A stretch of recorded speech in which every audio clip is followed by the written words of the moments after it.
લોકસભાની ચૂંટણીને હવે ગુજરાતમાં ગણતરીના જ દિવસો બાકી રહ્યા છે, ત્યારે સુરત પોલીસ દ્વારા રાત્રિના સમયે વાહન ચેકિંગ કરવામાં આવી રહ્યું છે। લોકસભા ચૂંટણીને ધ્યાનમાં લઈ નવનિયુક્ત police commissioner Anupamsinh Gehlot action મોડમાં આવી ગયા છે। અનુપમસિંહ ગેહલોત સુરત સીપી બન્યા બાદ પાસા હેઠળ કાર્યવાહીમાં વધારો થયો છે। 13 દિવસમાં 37 ગુનેગારોને પાસા અને 25 જેટલા ગુનેગારોને તડીપાર કરવામાં આવ્યા છે। સુરતમાં પોલીસ કમિશનર અજય તોમરની નિવૃત્તિ બાદ 2.5 મહિના જેટલા સમય સુધી વિવિધ આરોપી ગુનેગારોને લગતી કાર્યવાહી સ્થગિત હતી। જોકે હાલમાં જ અનુપમસિંહ ગેહલોત દ્વારા સુરત પોલીસ કમિશનર તરીકે ચાર્જ સંભાળવામાં આવ્યો છે। હવે તેમણે ચૂંટણી આચાર સંહિતાની વચ્ચે ચાર્જ સંભાળી શહેરમાં કાયદો અને વ્યવસ્થાની સ્થિતિ જળવાઈ રહે તે દિશામાં કાર્યવાહી શરૂ કરી છે। ગુજરાતની સુરત પોલીસ હાલ એલર્ટ મોડ પર છે। બારડોલી નવસારી લોકસભાનો 52% વિસ્તાર સુરતમાં આવે છે, તેને લઈને પોલીસ સતર્ક બની છે। સુરત લોકસભા ચૂંટણી ભલે ટળી પણ પોલીસ માટે પડકાર બાકી છે।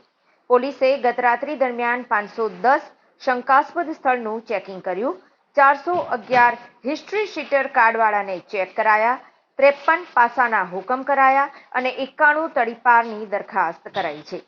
આટલું જ નહીં, કોઈ અનિચ્છનીય બનાવ બને નહીં તેને લઈને પોલીસ રાત્રે ડ્રોનનો પણ ઉપયોગ કરી રહી છે। 7 તારીખનો રોજ આપણા સુરત શહેરમાં લોકસભાના ચૂંટણીના નવસારી સીટ અને બારડોલી સીટોની કુલ અમારા 1600થી વધુ જે બૂથો પર जो चुनाव प्रक्रिया है एना ध्यान में राखी खूब सारी रीते અને शांतिमय पूर्ण जो है अपना बंदोबस्त पूर्ण थाय, लोग जो अपना मत जो है बिना कोई भय वगैरह नाखे एना ध्यान में राखी शहरना छेल्ला जो है 2 અઠવાડિયાથી अलग अलग विस्तारों में खास कर जो एवा पॉइंट ज्यादा વધુ अवर जो लोग रहती हो त्या जो व्हीकल चेकिंग और पेट्रोलिंग राखवामां आवे छे।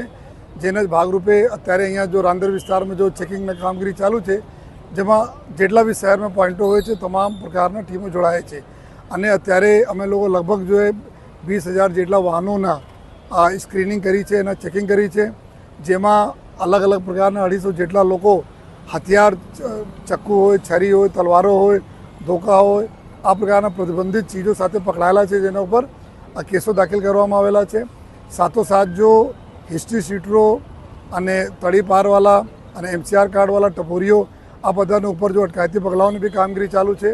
30 જેટલા લોકો એવું આપણેના તડીપારવાળા મળી આવેલા છે, આપણે ઘરમાંથી જો તડીપાર થયેલા હતા તો આ લોકો ઉપર બી ગુનાઓ દાખલ થયા છે જો અને સાથોસાથ 20,000 જેટલા લોકો ઉપર અટકાયતી પગલાં લેવામાં આવે છે। 70 જેટલા લોકો પાસા થયા છે અને આ પ્રકારના કામગીરીથી જેટલા બી લુખ્ખા તત્વો છે, જેટલા એન્ટી સોશિયલ તત્વો છે, જો પ્રજાને રંજાડે છે એના ઉપર અત્યારે અને આવનાર દિવસો બી સખત કાર્યવાહી અમે લોકો કરી છે। આ બધી કાર્યવાહી કાયમી માટે છે અને આ પ્રકાર જો લોકોના એક સેફટી ફીલ થાય, સાથોસાથ જો આ લુખ્ખા તત્વો છે એના બી સબક જો પોલીસ શીખાડે, આ દિશામાં અમે લોકો આવનાર દિવસો બી સખત અને સતત કાર્યવાહી અમે લોકો ચાલુ રાખવાના છે।